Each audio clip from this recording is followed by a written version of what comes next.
அனைவருக்கும் வணக்கம். 8ஆம் வகுப்பு இயல் 2 கவிதை பேழையில் ஓடை ஓடை என்னும் கவிதையை எழுதியவர் வாணிதாசன் ஆவார்.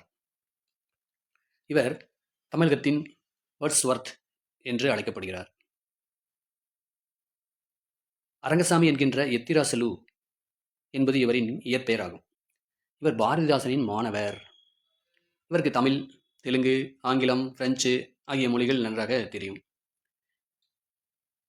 இவருக்கு இன்னும் சில சிறப்பு பெயர்கள் உள்ளன. அவற்றில் ஒன்று கவிஞரேறு, பாவலர் மணி முதலிய சிறப்பு பெயர்களும் இவருக்கு இருக்கிறது. இவருக்கு பிரெஞ்சு அரசு செவாலியர் விருது வழங்கியுள்ளது.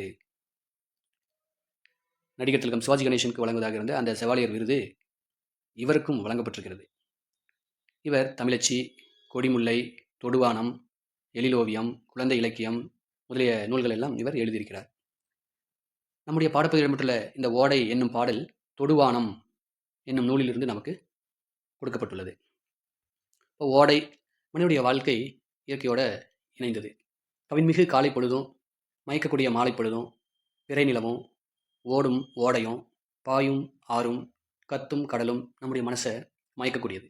அப்படி மனசுக்கு, அதாவது மனதிற்கு இன்பமூட்டும் கவிதை ஒன்று தான் நமக்கு இங்கே கொடுத்துருக்காங்க.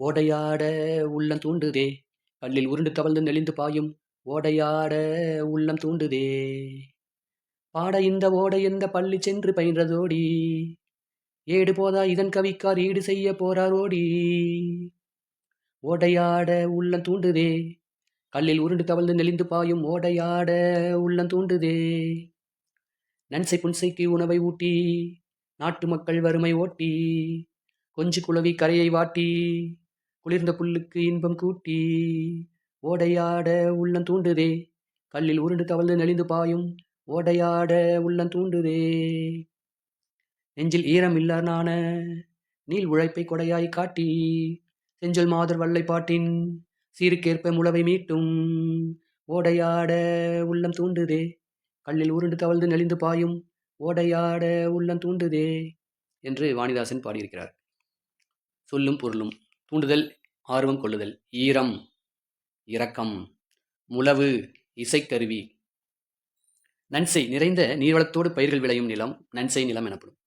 புன்சை, குறைந்த நீரால் பயிர்கள் விளையக்கூடிய நிலம்தான் புன்சை நிலம் எனப்படும். வல்லைப்பாட்டு, நெல் குத்தும்போது பாடப்படும் பாடல் வல்லைப்பாட்டு எனப்படும். பயிலுதல், படித்தல். நாணம், வெட்கம் என்று பொருள். செஞ்சொல், திருந்திய சொல் என்று பொருள். பாடலின் பொருள்: நீர் ஓடையில் நீந்தி விளையாட மனசு ஆர்வம் கொள்ளுது. கற்களில் உருண்டு தவழ்ந்து நெளிந்து செல்லும் ஓடையில் நீந்தி விளையாட மனம் ஆர்வம் கொள்கிறது. சலசல என்று ஒலி எழுப்பியபடி ஓடுவதற்கு இந்த ஓடை எந்த பள்ளிக்கூடத்தில் கற்றுக்கொண்டிருக்கும்? இரட்டைக்கிழவியாக இது சொற்களை பயன்படுத்தி சலசல என்று ஓடிக்கொண்டிருக்கிறதே. நூல்களால் வர்ணித்து சொல்ல முடியாத இதன் அழகுக்கு இணையாக யாரால் எழுத முடியும்? நன்சை புன்சை நிலங்களுக்கு நீர் வளம் தந்து பயிர்களை செழிக்க செய்கிறது. அவ்வாறு விளைந்த பயிர்கள் மூலம் உணவு தந்து நாட்டோட வறுமையை போக்குகிறது. கொஞ்சி மகிழும் அலைகளால் கரையை மோதுகிறது. குளிர்ச்சியை தரும் பொருட்களுக்கு இன்பத்தையும் சேர்க்கிறது. நெஞ்சத்தில் இரக்கம் இல்லாதவர் வெட்கப்படுமாறு இடையறாது ஓடி தன்னுடைய உழைப்பை கொடையா தருது. சிறந்த சொற்களை பேசும் பெண்கள் பாடும் வல்லைப்பாட்டின் சிறப்புக்கேற்ப முழவை முழங்குவது போல் இந்த ஓடை ஒலி எழுப்புகிறது என்று கற்பனையாக வாணிதாசன் அவர்கள் எழுதியிருக்கிறார். நன்றி, வணக்கம். மீண்டும் அடுத்த காணொளியில் சந்திப்போம்.